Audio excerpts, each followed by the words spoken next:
Terima kasih Syah, salam sejahtera dan salam hormat. Sarawak akan membangunkan sebuah pusat penyelidikan untuk penyakit berjangkit pada tahun depan. Ketua Menteri Datuk Patinggi Abang Johari Tun Openg berkata, pembinaan pusat penyelidikan yang dianggarkan menelan kos RM190 juta itu akan dibina di Kota Semerahan. Jelasnya dengan adanya pusat penyelidikan tersebut, Sarawak akan bekerjasama dengan institusi antarabangsa untuk membangun dan menjalankan penyelidikan berkaitan penyakit berjangkit, terutama kategori penyakit berjangkit tropika. Beberapa buah institusi dikenali bagi tujuan tersebut selain disertai oleh pakar akademik dan saintis tempatan. Antara institusi berkenaan ialah University Oxford, University Cambridge dan College Imperial London. We are the first one to do that, particularly for the tropical diseases. And we hope that with that collaboration, the pharmaceutical industry, including those who are involved in medical research, will come and work together with us. Datuk Petinggi Abang Johari ditemui pemberita selepas merasmikan persidangan antarabangsa mengenai teknologi dan sains inovatif untuk pendidikan dan penyelidikan atau Innostre edisi khas 2020 di Kota Semerahan. Terdahulu dalam ucapan perasmiannya, Ketua Menteri berkata, Sarawak melalui Majlis Tindakan Ekonomi Sarawak telah mengenal pasti beberapa inisiatif untuk memulihkan semula ekonomi negeri pasca COVID-19 menjelang 2030. Antara inisiatif berkenaan ialah melalui ekonomi digital, inovasi dan pembangunan bakat tempatan. Dalam majlis ini, Datuk Petinggi Abang Johari melancarkan 2 buah institut penyelidikan Universiti Teknologi MARA, Cawangan Sarawak, iaitu Institut Pendidikan Produk Halal dan Pusat Perubatan Herba dan Eto. Terdahulu dalam majlis yang sama, Rektor Universiti Teknologi MARA UiTM Sarawak, Profesor Datuk Dr. Jamil Hamali berkata, UiTM aktif menjalankan kerjasama penyelidikan dengan universiti tempatan dan antarabangsa dalam usaha meningkatkan ranking universiti tersebut di peringkat antarabangsa. Jelasnya langkah tersebut sebagai menyokong inisiatif yang dilaksana oleh kampus utama universiti itu untuk meningkatkan ranking keseluruhannya.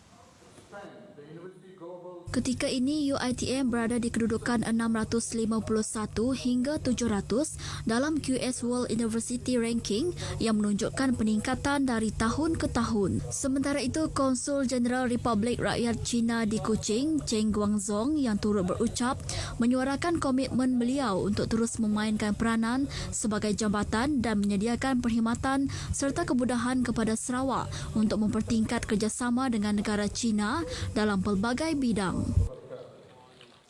Sebanyak 66 buah taman asuhan kanak-kanak Taska dan 94 buah taman didikan kanak-kanak Tadika di Zon Merah dibenarkan beroperasi semula setakat hari ini.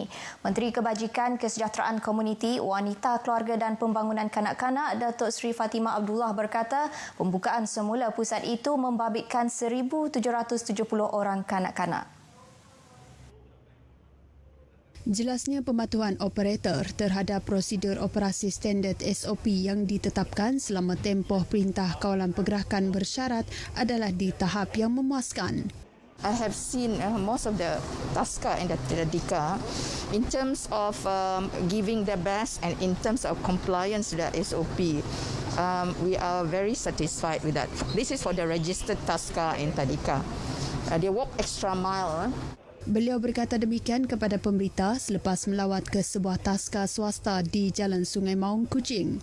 Datuk Seri Fatimah berkata, pematuhan SOP itu penting bagi memastikan premis dalam keadaan persekitaran yang selamat dan bersih kepada setiap anak-anak di bawah asuhan mereka. Menurutnya, bagi Taska dan Tadika di Zon Kuning pula, sebanyak 62 buah dibenarkan beroperasi dengan jumlah 1,498 orang kanak-kanak. Manakala bagi Zon Hijau pula, sebanyak 108 buah Taska dan Tadika mula beroperasi semula dengan jumlah kehadiran 2,245 orang kanak-kanak. Pembukaan semula Taska dan Tadika ini memberi impak besar kepada golongan ibu bapa terutama yang terpaksa bekerja selama tempoh pandemik COVID-19. Majlis Perbandaran Sibu MPS akan melaksanakan kajian vertikal ke atas pasar Jalan Tiong Hua sebelum keputusan untuk membaiki atau meroboh pasar itu dibuat. Pengerusi MPS Clarence Ting Ing Hoh berkata, keputusan kajian itu akan membantu MPS melaksanakan langkah seterusnya selepas bangunan itu dikosongkan dan ditutup September lalu selepas rekahan ditemui. As a chairman, I can tell you, I prefer to knock it down. I prefer to knock it down because it is cleaner, okay? We can rebuild the place. That is more hygienic.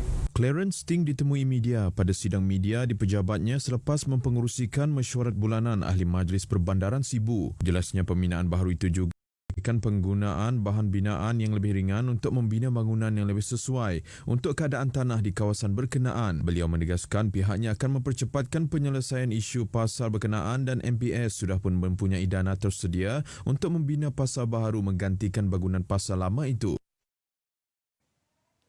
Sekian berita dari Sarawak. Kita kembali bersama Syah di Angkasa Puri. Silakan.